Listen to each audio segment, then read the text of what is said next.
Assalamualaikum warahmatullahi wabarakatuh. Perkenalkan, nama saya Sri Wahyuni dengan NIM 22032005. Nah, adapun tujuan saya membuat video ini, saya hanya ingin memenuhi tugas dari mata kuliah Kepemimpinan Agribisnis.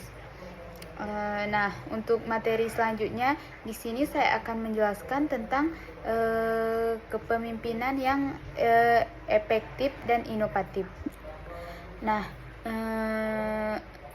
keberhasilan seorang pemimpin dalam organisasi modern sangat ditentukan oleh kemampuannya untuk memimpin secara kreatif dan inovatif dalam proses pengambilan keputusan seorang pemimpin untuk mencapai suatu tujuan. Nah, dan pemimpin tidak cukup hanya untuk mengandalkan aturan, pengalaman dan masa lalu atau prosedur standar. Nah, tetapi seorang pemimpin juga harus mampu dalam melahirkan gagasan-gagasan baru, berpikir cepat, berpikir fleksibel, dan juga melihat peluang-peluang di tengah terjadinya masalah, mau itu masalah besar dan maupun itu masalah kecil. Nah, dan juga seorang pemimpin juga harus berani dalam melakukan terobosan yang relevan dengan situasi organisasi yang akan terus berubah-ubah dan berbeda-beda dari hari ini ke hari selanjutnya. Nah,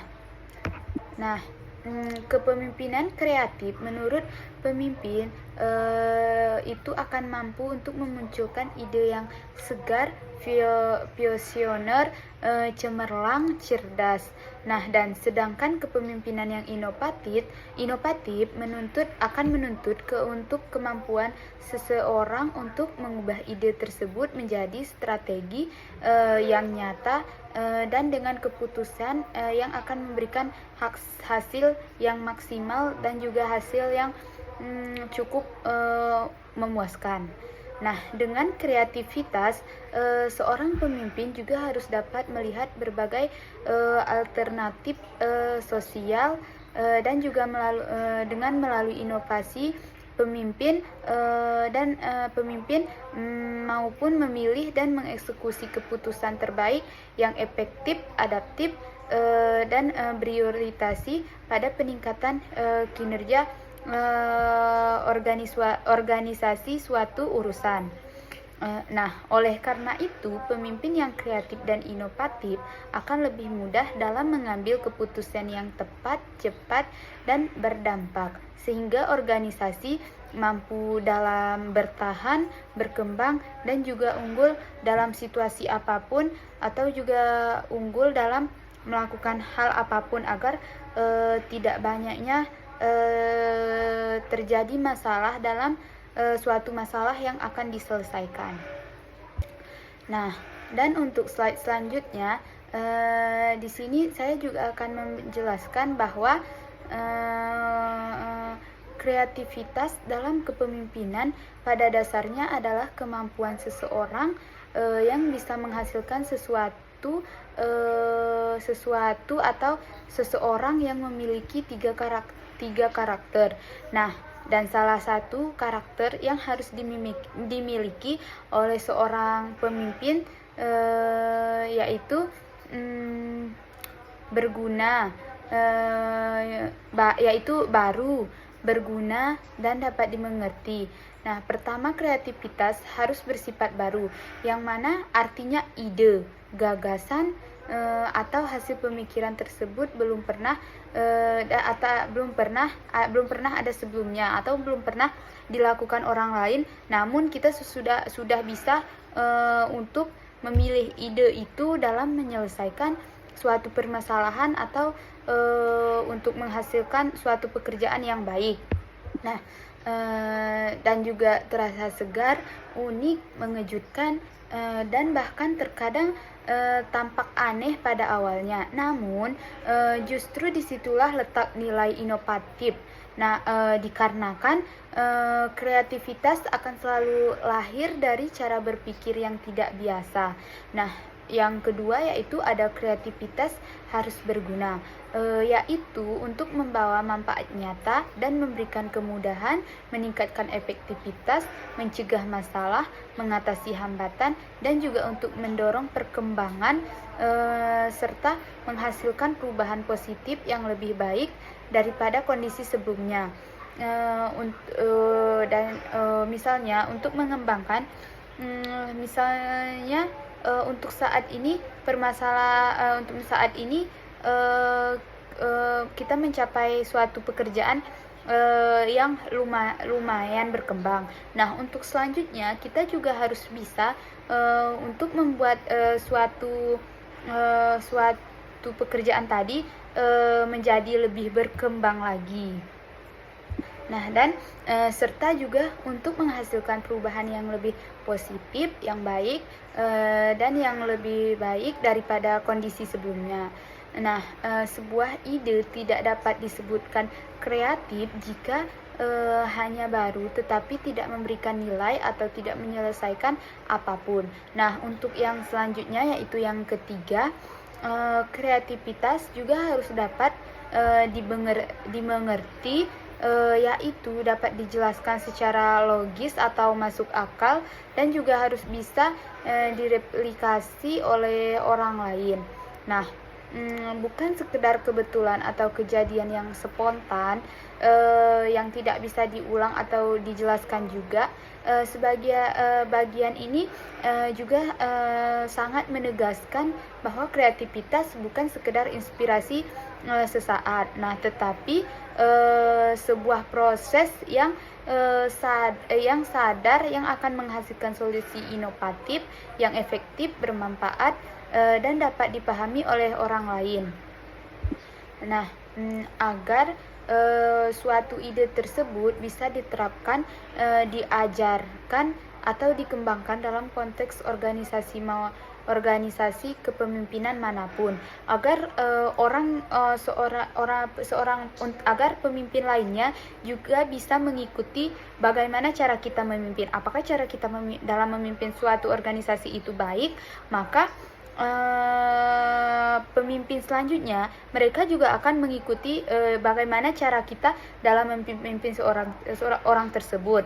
Misalnya dalam cara ketegasan kita, atau cara bertanggung jawab kita, atau rasa kepedulian kita terhadap anggota kita. Nah, dengan demikian pemimpin yang kreatif bukan hanya akan menghasilkan ide yang sangat wow atau yang sangat mengejutkan untuk dipuji-puji orang atau untuk diperlihatkan ke orang-orang bahwa dia sebagai seorang pemimpin itu adalah seorang pemimpin yang hebat. Nah, tetapi dengan adanya ide yang berguna tadi dalam kepemimpinan, kepemimpinan tersebut akan selalu diukur dari kebermanfaatannya dalam membawa organisasi untuk menuju suatu hal yang baik dan juga untuk menuju suatu hal yang sangat besar, agar suatu proses yang kita lakukan tersebut bisa menjadi proses yang lebih besar lagi. Nah, untuk slide selanjutnya, di sini juga saya akan menjelaskan bahwa kreativitas sebuah kegiatan tidak juga hanya menuntut seseorang yang dapat menghasilkan ide yang baik, kreatif, maupun ide yang dikagumi oleh orang lain. Nah, tetapi ide yang ditentukan oleh ide yang dilakukan oleh seorang pemimpin juga bisa dilihat orang lain dengan melihat kualitas cara berpikirnya, kreativitasnya yang lahir dari proses mental yang terarah dan bertujuan. Nah,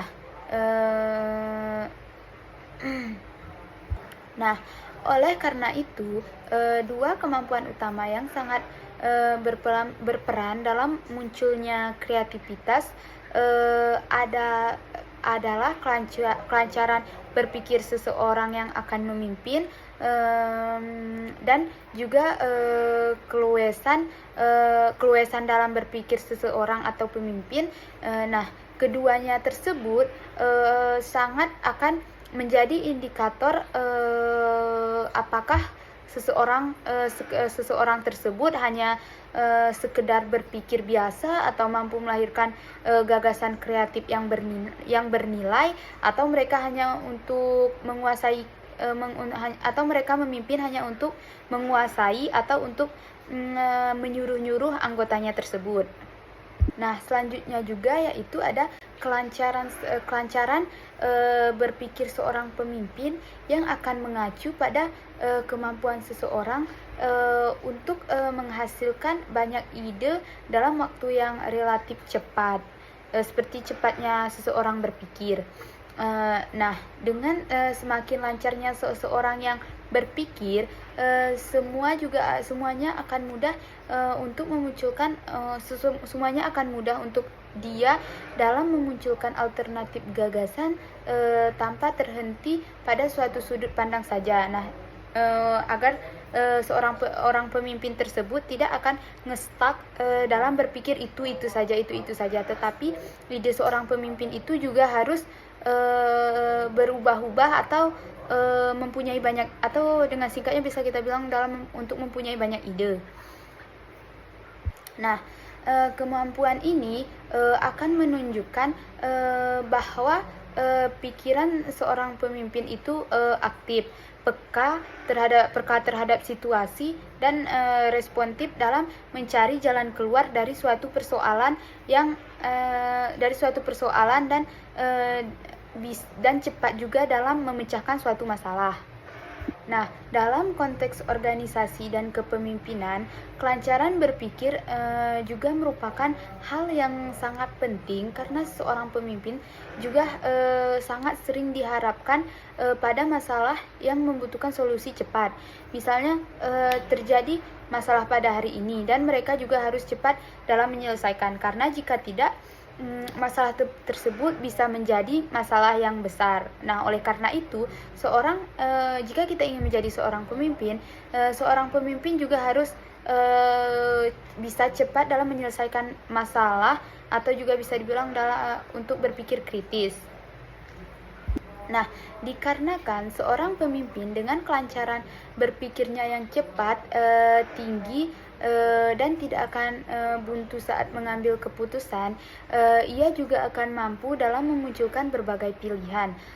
Lalu seorang pemimpin juga harus bisa dalam menyaring masalah dan menjadi ide yang terbaik dan tepat sesuai diekusinya. Nah, namun ada satu masalah lagi jika seorang pemimpin juga namun dalam kelancaran berpikir saja belum cukup tanpa diimbangi oleh kemampuan berpikir yang luas dan fleksibel. Keluasan berpikir merupakan kemampuan untuk melihat suatu masalah dari sudut pandang yang berbeda-beda dan menghasilkan jawaban atau solusi yang bervariasi. Nah, oleh karena itu, seorang pemimpin juga harus menanggapi pikiran atau ide keputusan dari A, B, C, ataupun D. Nah, disinilah akan terjadinya letak keunggulan seorang pemimpin yang bisa berpikir kreatif dibandingkan pemikiran seseorang yang biasa saja. Nah, dengan misalnya seorang anggota akan mengeluhkan masalah A, B, dan C. Nah, seorang pemimpin tersebut ia juga harus menyimpulkan keputusan dari anggotanya tersebut dan menjadikan keputusan tersebut menjadi satu keputusan dalam menyelesaikan masalah. Selain itu, keluasan berpikir juga bisa membuat seseorang tidak terpaku pada satu pola. Nah, satu pola, suatu kebiasaan atau satu metode berpikir tertentu. Nah, di sini seorang pemimpin juga harus bisa menyelesaikan masalah dengan cara yang berbeda-beda. Misalnya masalah ini pemimpin juga harus bisa menyelesaikan dengan cara A. Nah, masalah yang kedua, pemimpin juga harus bisa menyelesaikan dengan cara B. Seorang pemimpin tidak boleh menyelesaikan masalah dengan satu ide saja. Nah, pada saat pemimpin menyelesaikan masalah tadi, ia juga harus mampu dengan cepat mengganti strategi, mengubah sudut pandang, atau juga harus bisa mengalihkan cara penyelesaian dengan pendekatan lain yang lebih efektif. Sikap mental seperti ini sangat dibutuhkan dalam lingkungan kerja yang dinamis. Nah, seseorang yang memiliki fleksibilitas berpikir akan mampu memecahkan masalah yang sama dengan banyak cara yang berbeda-beda. Nah, seorang pemimpin juga harus dapat memandang hambatan sebagai tantangan yang dapat dipecahkan agar menjadi bagian-bagian kecil. Kemudian seorang pemimpin juga harus bisa mencari celah solusi dari setiap sudut. Misalnya terjadi masalah nih. Nah, di sini seorang pemimpin harus bisa menyelesaikan masalah tersebut atau memecahkan masalah tersebut dengan menentukan celah mana yang harus pemimpin ambil atau celah mana yang harus pemimpin lakukan terlebih dahulu. Misalnya seorang pemimpin mengendalikan dua masalah. Nah, di saat itu seorang pemimpin harus bisa menentukan celah mana yang akan pertama pemimpin lakukan atau pemimpin tersebut perbaiki dahulu. Dengan cara tersebutlah seorang pemimpin akan membuat idenya menjadi kreatif dan sering muncul dari orang-orang yang berpikir dan orang-orang tersebut tidak akan menjadi kaku.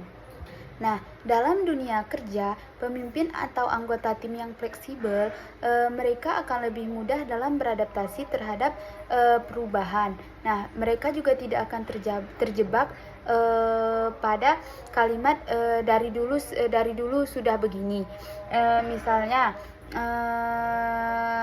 Misalnya pada saat ini terjadi masalah, lalu pemimpin baru menegur.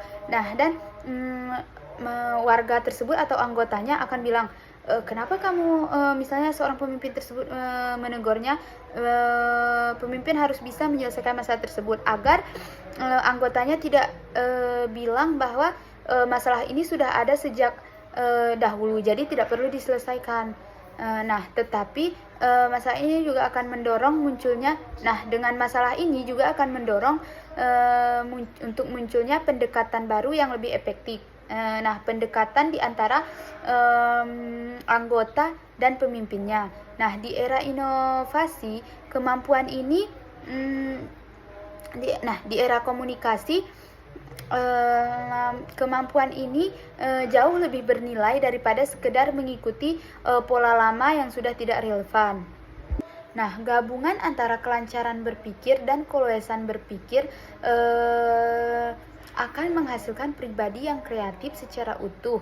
Dengan banyaknya ide yang dihasilkan dan variasi yang tinggi, hal ini akan menjadikan seseorang lebih kompetitif, solutif, dan unggul dalam mengambil suatu keputusan. Nah, kreativitas ini juga akhirnya bukan hanya dalam menghasilkan ide, tetapi kemampuan menghasilkan ide yang berlimpah sekaligus beragam. Nah, dengan demikian, slide yang saya jelaskan ini saya sangat menegaskan bahwa kreativitas adalah hasil dari kemampuan yang berpikir yang terlatih. Semakin tinggi fluensi dan flexibility seseorang, semakin kuat juga potensi kreativitasnya dalam menyelesaikan masalah yang menciptakan terobosan dua kemampuan. Nah, inilah yang kemudian akan menjadi fondasi bagi inovasi dan kepemimpinan yang akan berlanjut. Nah, dan untuk materi selanjutnya atau slide selanjutnya, di sini saya akan membahas tentang kondisi internal yang mendorong seseorang untuk berkreasi, dan kondisi internal ini merujuk pada faktor-faktor dari dalam diri individu yang akan mempengaruhi kemampuan dan keinginan mereka untuk menghasilkan suatu ide-ide baru dan inovatif akan berperan dalam memicu kreativitas seseorang untuk mewujudkan suatu tujuan yang akan dituju oleh seseorang. Nah, salah satu poin utama yang sangat ditekankan adalah keterbukaan terhadap pengalaman. Nah, di sini seorang pemimpin juga harus bisa terbuka terhadap anggotanya yang dipimpin. Misalnya, seorang pemimpin harus menjelaskan tentang bagaimana pendidikannya atau seperti apa pendidikannya, sampai berapa pendidikannya. Hal ini berarti suatu individu yang kreatif akan memiliki suatu kemampuan untuk dalam menerima segala sumber informasi dari pengalaman hidup mereka sendiri.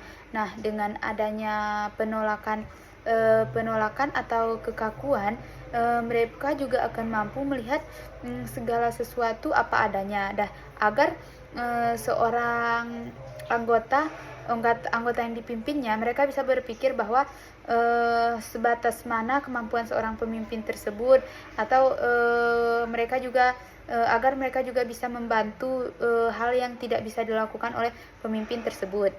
Nah, dengan hal ini mereka juga akan mampu melihat segala sesuatu dengan apa adanya, tanpa terbebani oleh prasangka atau pertahanan diri, atau dengan pikiran yang akan melebihi ekspektasi mereka.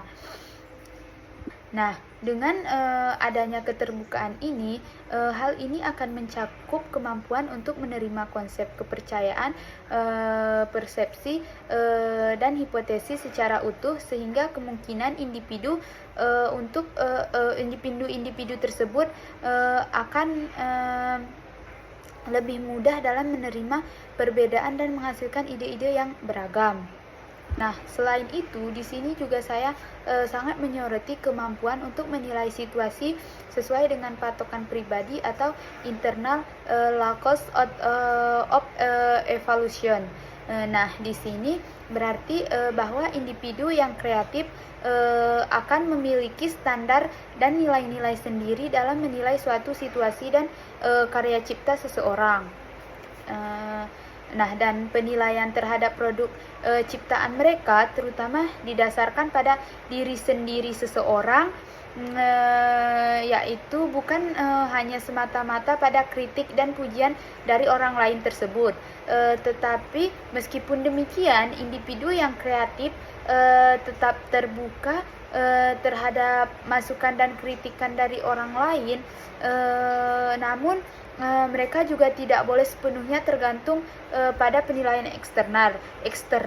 Misalnya, seorang pemimpin tersebut dinilai oleh masyarakatnya bahwa pemimpin tersebut tidak mampu dalam menyelesaikan masalah, padahal pemimpin tersebut mampu dalam menyelesaikan masalah. Nah, seorang pemimpin tersebut tidak boleh berpikiran bahwa jika dibilang mereka aku tidak mampu, aku tidak akan melakukan. Jadi seorang pemimpin tidak boleh berpikir dengan pikiran seperti itu. Nah, di sini juga saya sangat akan menekankan bahwa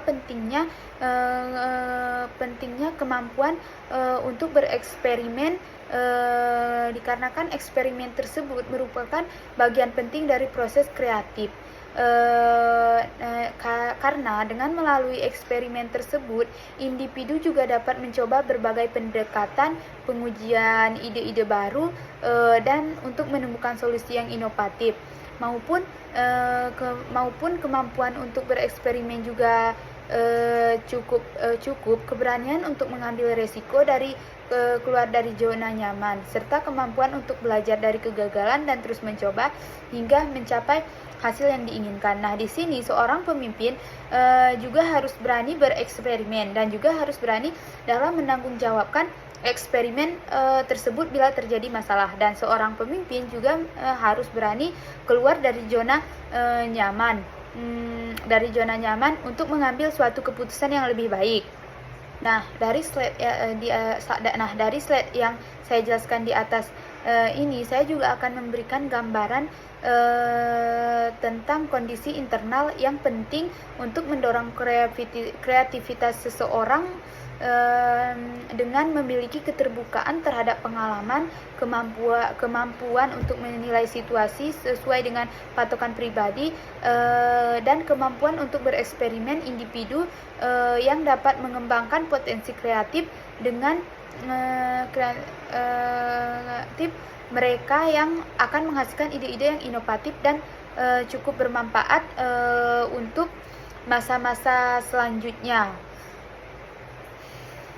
Nah, untuk materi selanjutnya di sini juga saya akan membahas tentang pemimpin inovatif. Ya, yang dimana saya juga akan menekankan bahwa inovasi adalah kunci untuk menjawab tentang perubahan. Seseorang pemimpin inovatif yang memiliki tugas dalam mengamati suatu perubahan yang terjadi dan untuk mempersiapkan diri serta institusinya untuk menghadapi atau memecahkan masalah-masalah tersebut.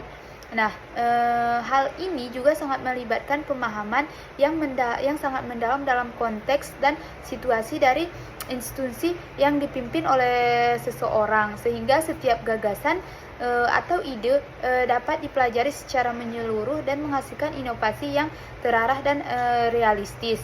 Nah, dengan kecerdasan dalam melihat masa depan atau visi adalah faktor utama yang menentukan keberhasilan seorang pemimpin inovatif. Inovasi yang berkelanjutan dalam membawa kebaikan bagi pemimpin itu sendiri dan bagi organisasi yang dipimpin oleh pemimpin tersebut juga. Nah, dalam konteks ini, elaborasi juga berarti seseorang pemimpin tidak hanya menerima perubahan secara pasif, tetapi juga harus aktif dalam menggali dan menganalisis setiap aspek perubahan tersebut. Nah, di sini juga pemimpin harus ikut serta dalam mengatasi suatu masalah. Jika ia seorang pemimpin tersebut tidak boleh langsung menerima, misalnya seperti siap jadi atau siap beres, lalu anggota tersebut tinggal memberikan pemimpin dan pemimpin langsung menerimanya. Hal ini tidak boleh dijadikan dalam kepemimpinan. Nah, selain itu, pemimpin juga harus mampu dalam mengidentifikasi peluang dan ancaman yang mungkin timbul dari perubahan tersebut, serta mereka juga harus memahami bagaimana perubahan tersebut dapat mempengaruhi institusi yang dipimpinnya. Elaborasi juga sangat melibatkan kemampuan dalam mengumpulkan inovasi dari berbagai sumber,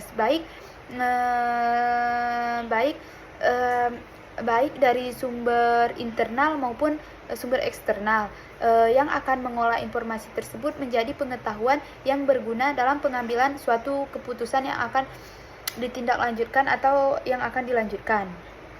Nah, eksplorasi dalam konteks ini juga berarti seseorang pemimpin harus berani dalam mencoba hal-hal baru dan keluar dari zona nyaman tersebut. Misal seorang pemimpin harus berani keluar dari zona nyamannya untuk menyelesaikan suatu masalah. Nah, pemimpin juga harus bisa mendorong timnya untuk menghasilkan ide-ide yang kreatif dan inovatif. Nah, di sini seorang pemimpin juga harus bisa mengajak timnya atau anggotanya tersebut agar anggota-anggotanya bisa berpikir secara kreatif dan inovatif juga, dan ikut serta dengan pemimpin tersebut. Nah, pemimpin juga harus bisa selalu memberikan dukungan dan sumber daya yang dibutuhkan untuk menguji ide-ide tersebut pada anggotanya tersebut. Nah, eksplorasi ini juga sangat melibatkan kemampuan untuk belajar dari kegagalan dan terus mencari cara yang lebih baik untuk mencapai suatu tujuan organisasi. Seseorang dan pemimpin inovatif juga tidak boleh takut untuk mengambil resiko. Nah, di sini seorang pemimpin juga harus bisa mengambil resiko. Misalnya terjadi kesalahan, dan di sini seorang pemimpin juga harus bisa cepat dalam memutuskan atau mengambil resiko yang akan diambil dan bisa bertanggung jawab juga. Nah, tetapi seorang pemimpin juga harus mampu dalam mengelola resiko tersebut dengan bijak dan baik. Nah, dengan menggabungkan elaborasi dan eksplorasi, seorang pemimpin inovatif dapat menciptakan budaya inovasi di dalam organisasinya tersebut. Nah, budaya inovasi ini juga akan sangat mendorong semua anggota organisasi untuk berpikir kreatif, berbagi ide, dan bekerja sama untuk menciptakan solusi yang inovatif. Dan pemimpin inovatif juga harus mampu mengkomunikasikan visi misinya secara efektif kepada semua anggota organisasinya, sehingga mereka bisa memahami tujuan apa yang akan dilakukan oleh seorang pemimpin tersebut dan apa manfaat dari inovasi tersebut. Nah, dengan demikian inovasi akan menjadi bagian dari DNA organisasi yang akan terus mendorong organisasi untuk mencapai kesuksesan di masa depan yang akan mendatang. Nah, untuk pelanjutan selanjutnya, di sini saya akan menjelaskan atau membahas tentang beberapa cara untuk menjadi pemimpin yang inovatif. Nah, pada bagian ini terdapat 4 poin tambahan yang dianggap penting juga untuk dalam mengembangkan jiwa seseorang kepemimpinan yang inovatif, yaitu salah satunya mencari alternatif, siap menghadapi kegagalan, cobaan inovasi, dan selalu semangat. Nah, keempat poin ini melengkapi poin-poin sebelumnya yang akan memberikan panduan lebih komprehensif tentang bagaimana menjadi pemimpin yang inovatif dan baik. Nah, untuk poin pertama yang akan kita bahas adalah mencari alternatif. Nah, di mana di sini seorang pemimpin inovatif, mereka harus mampu mendorong timnya untuk mencari cara baru dalam melakukan pekerjaan mereka. Misalnya nih, salah satu dari anggotanya mereka merasa tidak mau bekerja. Nah, di sini seorang pemimpin dia harus bisa mendorong anggotanya tersebut agar anggotanya tersebut mau bekerja atau lebih bersemangat lagi dalam bekerja. Salah ini juga melibatkan himbauan kepada diri sendiri dan anggota tim untuk melakukan pekerjaan dengan seefektif mungkin dan dengan cara yang baru. Nah, di sini kita juga tidak boleh tergantung pada pemimpin. Kita juga harus bisa mendorong diri. Kita tidak boleh tergantung kepada pemimpin. Di sini kita juga harus bisa seperti berintrospeksi diri. Misalnya kita berpikir saya tidak bisa menyelesaikan masalah ini hari ini, tapi besok saya yakin saya bisa menyelesaikan masalah ini dengan lebih baik lagi. Seorang pemimpin juga harus mampu untuk mengarahkan timnya untuk berpikir dan mempertanyakan kembali peran dan cara kerja mereka. Nah, di sini seorang pemimpin juga harus bisa menyadarkan anggotanya tersebut agar anggotanya tersebut bisa introspeksi diri atau menyelesaikan masalah dengan sendiri dan tidak harus tergantung kepada pemimpinnya tersebut. Agar misalnya seperti anggotanya berpikir lagi bahwa mereka juga pasti akan bisa menyelesaikan masalah tersebut agar cepat selesai. Nah, sehingga dengan pikiran mereka yang lebih terbuka, mereka juga akan mampu melihat hal-hal yang tidak terpikirkan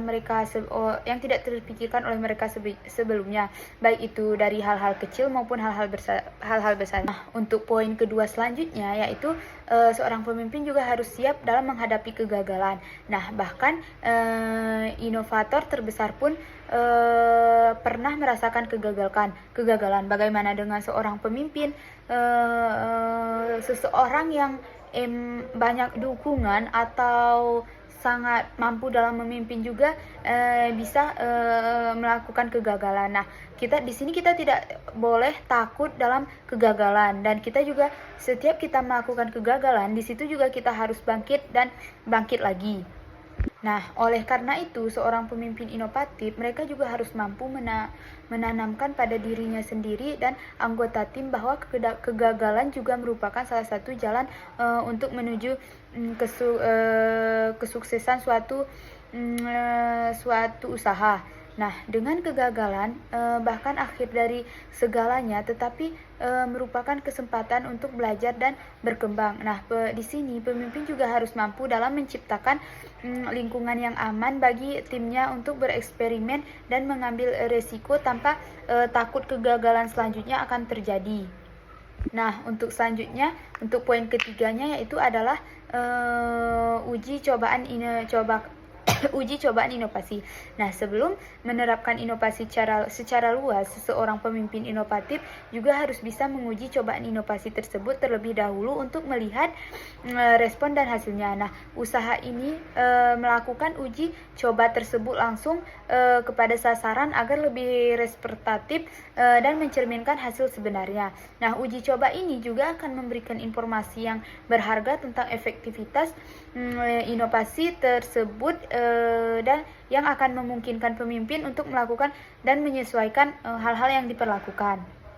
Nah, untuk poin keempat yaitu adalah selalu bersemangat. Nah, seseorang pemimpin yang inovatif, mereka juga harus selalu bersemangat dan fokus pada hal-hal yang ingin mereka ubah dan tantangan yang akan mereka hadapi. Nah, di sini seorang pemimpin juga harus selalu bersemangat untuk melakukan tujuan. Nah, misalnya jika seorang pemimpin dari awal dia merasa tidak semangat atau tidak yakin bahwa suatu pekerjaan tersebut tidak akan selesai. Nah, itu merupakan satu masalah dan di tengah-tengah itu bisa saja terjadi seanggota dari seorang pemimpin tersebut juga merasakan hal-hal yang sama dan pekerjaan tersebut akan tidak mudah terselesaikan dikarenakan dari awal saja pemimpin sudah merasakan hal-hal yang aneh atau hal-hal yang tidak memungkinkan baginya atau seorang pemimpin tidak bersemangat. Meskipun hal tersebut tidak memungkinkan seorang pemimpin tersebut dapat menyelesaikan, seorang pemimpin tersebut harus tetap bisa memastikan bahwa dia bersemangat. Nah, di sini pemimpin juga harus mampu dalam menularkan semangat dan energi tersebut kepada anggota timnya. Nah, agar mereka turut mendukung dan dengan sepenuh hati dan tenaga, dan juga selalu menunjukkan antusiasme dan keyakinan mereka yang sebenarnya setiap kali ada yang berkomunikasi. Nah, semangat yang menular akan sangat memotivasi tim untuk bekerja keras dan dalam mencapai suatu tujuan yang akan mereka tuju. Nah, untuk slide selanjutnya di sini saya akan menjelaskan tentang ciri-ciri pemimpin yang inovatif yang meliputi dan memiliki passion dan visi dan tujuan dari inovasi mereka. Nah, serta juga memandang perubahan sebagai tantangan. Nah, pemimpin yang memiliki passion juga akan tetap berenergi dan mampu dalam menyemangati timnya, bahkan dalam kondisi terpuruk sekalipun. Nah, pemimpin di sini juga pemimpin harus memiliki visi dan tujuan inovasi yang jelas sehingga timnya dapat berinovasi dengan efektif. Selain itu, pemimpin inovatif juga harus bisa memandang perubahan sebagai tantangan, akan terus mencari kesempatan untuk membesarkan organisasinya. Nah, di sini jika seorang pemimpin mendapatkan masalah, seorang pemimpin tersebut harus bisa memandang atau menyimpulkan bahwa masalah yang dihadapi pemimpin tersebut merupakan salah satu tujuan agar mereka sukses dalam menjalani masalah-masalah selanjutnya atau dalam menjalani hal-hal yang akan mereka kerjakan selanjutnya. Nah, untuk selanjutnya di sini saya akan melanjutkan pembahasan tentang ciri-ciri kepemimpinan yang inovatif dengan menambahkan 3 poin penting lainnya. Yang salah satunya yaitu berani bertindak di luar aturan, tidak takut gagal, dan mau berkolaborasi. Nah, di sini pemimpin yang berani bertindak di luar aturan, mereka tidak jarang juga perlu untuk menantang aturan yang ada demi mencapai suatu inovasi untuk memuaskan pelanggan atau anggotanya tersebut. Nah, pemimpin yang tidak takut gagal, mereka juga harus menganggap kegagalan dari pelajaran untuk mencapai kesuksesan, dan akan cenderung melihat nilai serta potensi yang dimiliki oleh organisasinya yang terakhir. Nah, pemimpin yang mau berkolaborasi juga akan menyadari tentang pentingnya kerjasama dan kemitraan dengan pihak lain dalam mencapai suatu tujuan organisasi untuk mencapai suatu tujuan. Nah, untuk slide PPT selanjutnya di sini saya akan membahas tentang pengambilan keputusan secara efektif. Nah, di mana yang merupakan salah satu tugas utama seorang pemimpin yaitu adalah mengambil keputusan yang diperlukan untuk memecahkan masalah yang selalu timbul dalam setiap organisasi, baik besar maupun kecil, baik mulai dari perusahaan, instansi, pemerintah, dan kemiliteran hingga keluarga. Nah, di sini seorang pemimpin juga harus bisa mengambil keputusan dari hal-hal kecil maupun hal-hal besar. Nah, seorang pemimpin juga harus mengambil keputusan secara cepat dan tepat yang akan dinilai berhasil.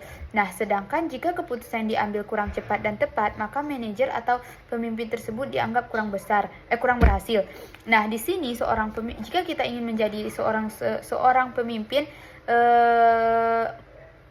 pemimpin, nah di sini seorang pemimpin juga harus bisa dalam mengambil keputusan yang cepat dan tepat, tidak bertele-tele atau tidak terlalu lama memikirkan sesuatu atau apa yang harus ia lakukan. Selanjutnya, pengambilan keputusan ini juga dapat dinilai sebagai salah satu fungsi seorang pemimpin, di mana dalam melaksanakan kegiatan tersebut untuk menerjemahkan berbagai keputusan. Berbagai alternatif juga dapat dilakukan dan untuk itu pemilihan juga harus dilakukan. Nah, dalam pengambilan keputusan adalah soal yang berat karena sering menyangkut kepentingan orang banyak dan tidak ada sesuatu yang pasti dalam pengambilan keputusan juga. Nah, di sini pemimpin juga harus bisa memilih di antara berbagai alternatif yang ada dan harus siap dengan kemungkinan implikasi atau akibat dari suatu pengambilan keputusan tersebut. Nah, di sini seorang pemimpin juga harus cepat dalam mengambil keputusan dan memutuskan keputusan apa yang akan diambil. Nah, setiap keputusan yang sudah diambil seorang pemimpin juga harus bisa dalam menanggung jawab atau menanggung resiko. Misalnya, seorang pemimpin mengambil keputusan dari si A, namun setelah melakukan keputusan atau setelah mengambil keputusan dari si A, pemimpin juga mendapatkan masalah dalam keputusan tersebut. Nah, jika kita ingin menjadi seorang pemimpin yang baik, kita harus siap dalam menghadapi keputusan tersebut. Dalam konteks organisasi, pengambilan keputusan yang efektif juga sangat melibatkan proses yang sistematis dan terstruktur. Nah, proses ini juga dimulai dengan identifikasi masalah yang jelas dan pengumpulan informasi yang relevan, analisis sebagai alternatif solusi. Nah, evaluasi konsekuensi dari setiap alternatif dan pemilihan alternatif terbaik, implikasi keputusan, dan evaluasi hasil. Nah, setiap langkah dalam proses ini membutuhkan keterampilan dan pengetahuan yang berbeda-beda serta kemampuan yang berpikir kritis analisis. Nah, jika kita ingin menjadi seorang pemimpin yang baik, kita juga harus bisa memiliki pengetahuan yang luas atau menyelesaikan masalah dengan berbagai cara, karena setiap masalah yang kita hadapi adalah masalah yang berbeda-beda. Nah, selain itu, pengambilan keputusan yang efektif juga sangat membutuhkan kemampuan untuk berkomunikasi dengan kolaborasi dengan anggota tim. Nah, pemimpin di sini juga harus mampu dalam mendengarkan pendapat dan masukan dari anggota timnya, serta mempertimbangkan perspektif yang berbeda. Nah, di sini seorang pemimpin juga harus bisa mendengarkan penjelasan dari si A, dari si B, dan dari si C, walaupun penjelasan dari mereka tersebut berbeda-beda. Nah, dari penjelasan tersebut, seorang pemimpin juga harus bisa mengambil suatu keputusan atau suatu pemecahan masalah. Dengan menggabungkan masalah tersebut, seorang pemimpin harus mengambil satu keputusan untuk memecahkan masalah tersebut. Nah, di sini pemimpin juga harus mampu berkomunikasi dan mengambil keputusan yang diambil secara jelas dan transparan. Nah, di sini seorang pemimpin juga harus bisa menjelaskan atau berkomunikasi atau berbicara dengan baik kepada anggotanya, dan pemimpin juga harus bisa transparan atau terbuka tanpa menutupi masalah-masalah tersebut agar tidak terjadinya konflik di masa yang akan datang. Nah, seorang pemimpin juga harus bisa menjelaskan alasan di balik keputusan tersebut. Nah, di sini jika seorang pemimpin sudah mengambil satu keputusan, pemimpin juga harus bisa menjelaskan kenapa keputusan tersebut yang diambil, kenapa bukan keputusan si A atau si B. Dengan demikian anggota tim juga akan merasa dihargai dan termotivasi untuk mendukung implementasi dalam keputusan tersebut.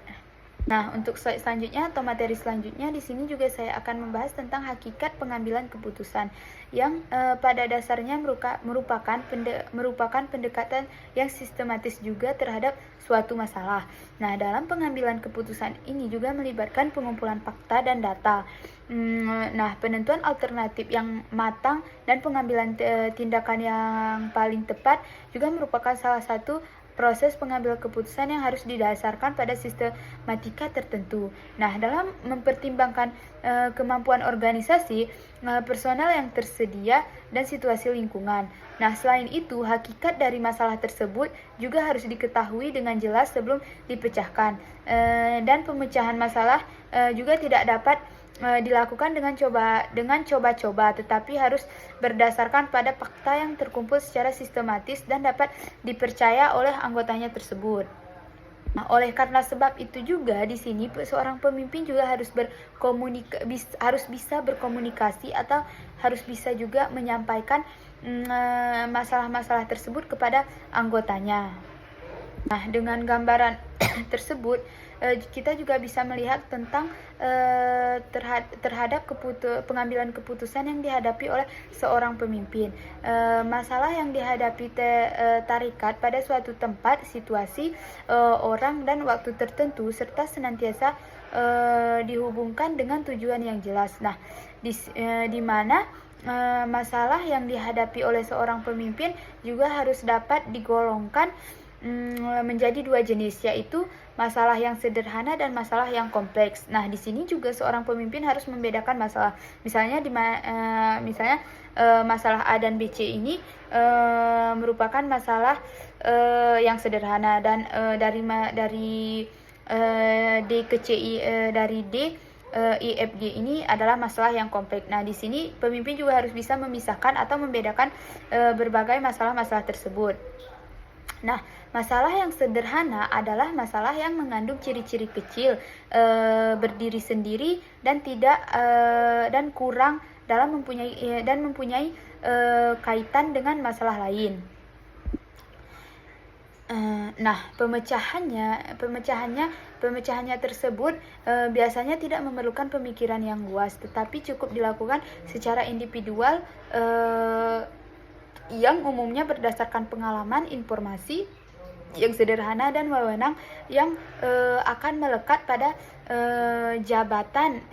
Misalnya contohnya seperti adalah masalah rutin sehari-hari yang tidak berdampak besar pada organisasi. Nah, misalnya seperti masalah kebersihan, seorang anggota misalnya tidak menjaga kebersihan. Nah, masalah tentang kebersihan ini tidak akan berdampak besar bagi masalah-masalah besar.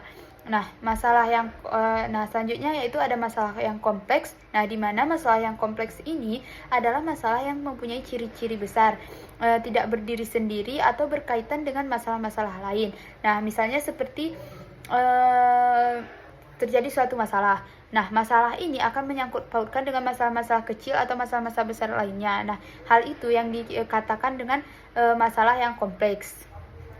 Nah, cara pemecahannya umumnya yaitu dilakukan bersama antara pimpinan dengan stafnya. Contohnya adalah masalah strategis yang berdampak besar pada organisasi dan memerlukan pemikiran yang mendalam serta melibatkan banyak pihak. Dan hal ini bisa dilakukan dengan melalui cara rapat terbuka atau rapat tertutup untuk membicarakan masalah tersebut dan untuk mengambil keputusan dari masalah tersebut. Nah, selanjutnya di sini juga saya akan membahas tentang masalah yang dihadapi berdasarkan faktor-faktor dan penyebabnya, yang dapat berupa masalah yang jelas penyebabnya dan masalah yang tidak jelas penyebabnya, atau misalnya seperti masalah yang kita dengar dari satu masalah dari orang A, B, dan C dan hingga sampai ke D, tetapi ujung atau masalah apa penyebab masalah tersebut tidak kita ketahui. Nah, masalah yang jelas juga menyebabkan bersifat rutin dan dapat dipecahkan dengan proses pengambil keputusan yang rutin. Nah, sedangkan masalah yang tidak jelas juga bisa menyebabkan timbulnya sebagai kasus yang menyimpang dan memerlukan teknik pengambilan keputusan yang lebih kompleks seperti programmed decision making technique. Nah, untuk materi selanjutnya di sini juga saya akan membahas tentang 7 langkah dalam usaha untuk memecahkan masalah dengan mempergunakan teknik ilmiah. Nah, teknik ilmiah teknik ilmiah dalam memecahkan masalah juga sangat mengacu pada pendekatan yang sistematis, terstruktur, dan berdasarkan pada data serta fakta yang relevan. Nah, dengan mengikuti langkah-langkah ini diharapkan masalah dapat dipecahkan secara efektif dan efisien serta menghasilkan solusi yang optimal. Nah, salah satu langkahnya dan untuk langkah pertama yaitu untuk mengetahui hakikat dari masalah yang dihadapi atau mendefinisikan masalah yang dihadapi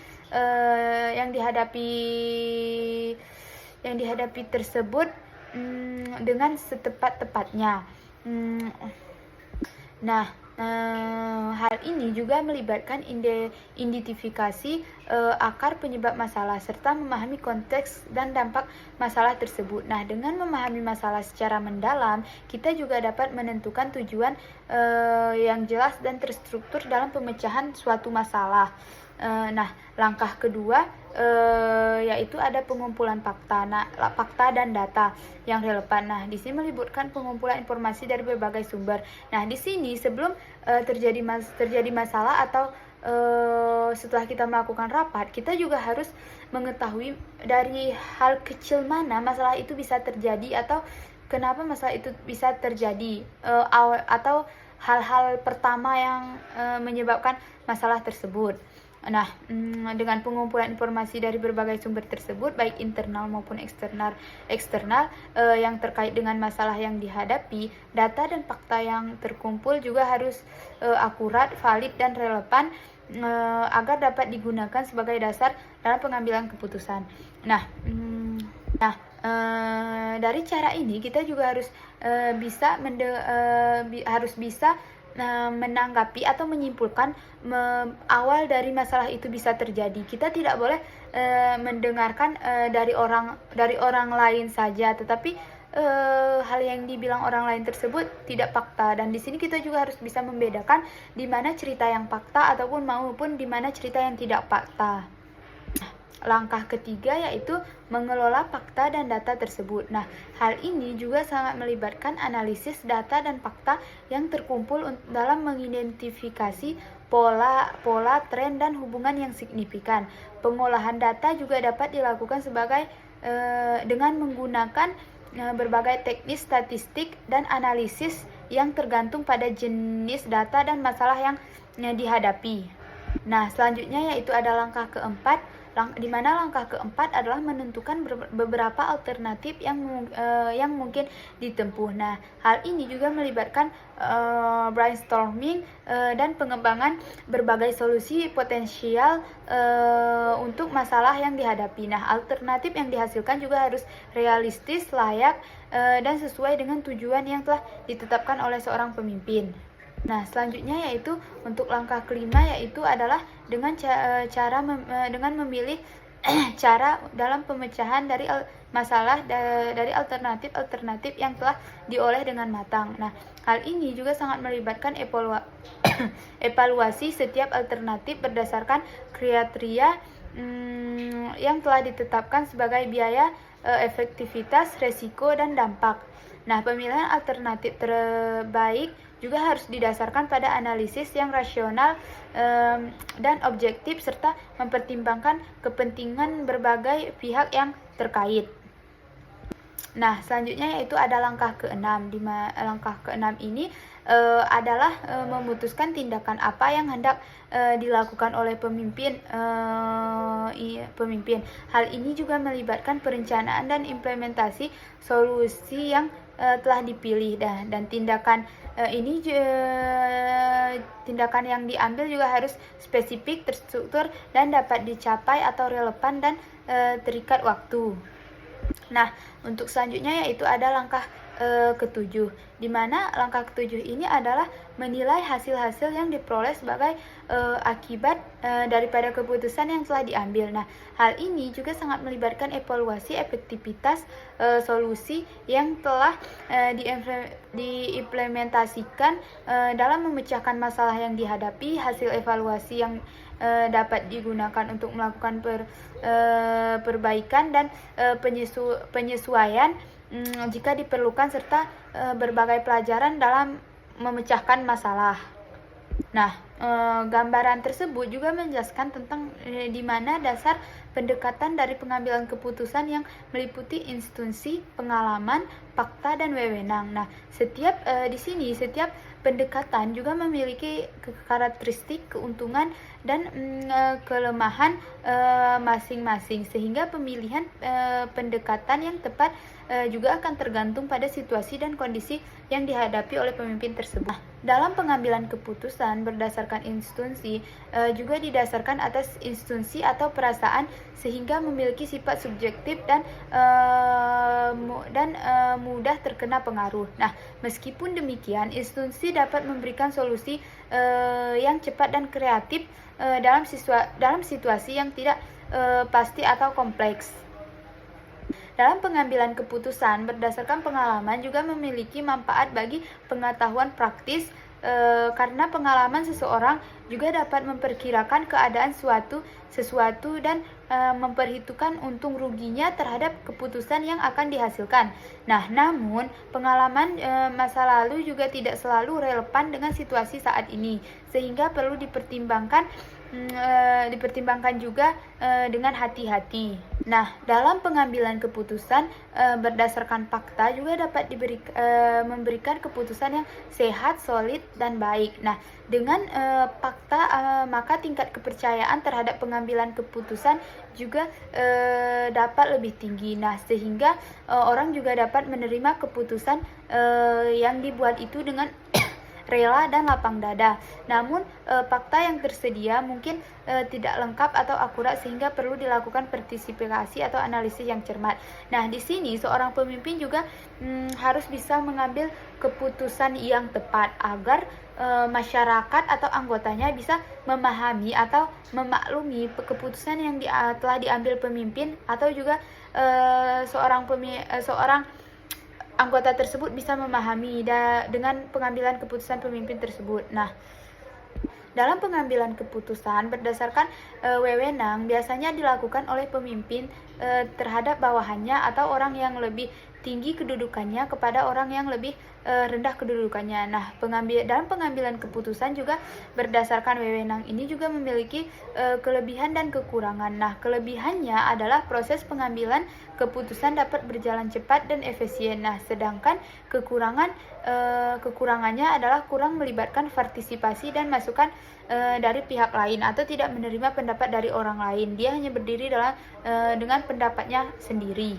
Nah, dapat juga kita lihat dari gambar-gambaran atau penjelasan yang saya jelaskan di atas tadi juga menjelaskan tentang dasar dari pendekatan atau pengambilan keputusan, yaitu secara logika atau rasional. Nah, dalam pengambilan keputusan yang berdasarkan logika adalah adalah merupakan suatu studi yang rasional terhadap semua unsur pada setiap sisi dalam proses pengambilan keputusan pada pengambilan keputusan yang akan berdasarkan rasional. Keputusan yang dihasilkan juga bersifat objektif, logis, atau lebih transparan, konsisten untuk memaksimumkan hasil atau nilai dalam batas kendala tertentu.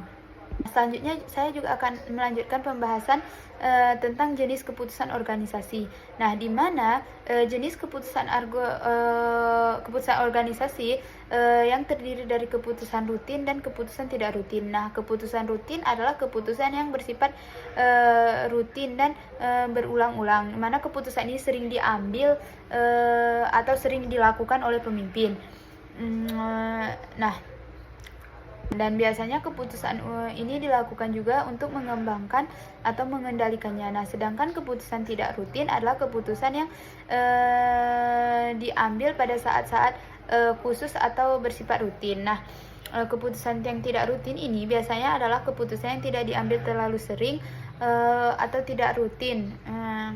Nah, selanjutnya yaitu saya akan menjelaskan tentang faktor-faktor yang mempengaruhi pengambilan keputusan. Nah, faktor-faktor yang harus diperhatikan dalam pengambilan keputusan salah satunya yaitu adalah jenis kelamin pria atau wanita. Nah, di mana peranan dalam pengambilan keputusan ini dan keterbatasan kemampuan. Nah, di sini kita juga harus membedakan di mana seorang wanita tidak boleh terlalu diberatkan pekerjaannya, misalnya seperti membuat bangunan.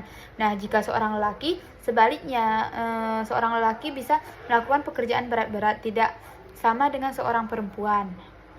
Nah, peranan dalam pengambilan keputusan ini dan keterbatasan kemampuan dalam pengambilan suatu keputusan individu ini juga dipengaruhi oleh 3 faktor utama, yaitu nilai individu dalam pengambilan keputusan, kepribadian, dan konsep diri, serta persepsi. Nah, dalam nilai individu pengambilan keputusan ini juga merupakan keyakinan dasar yang akan digunakan seseorang untuk dihadapkan pada permasalahan yang harus mengambil suatu keputusan.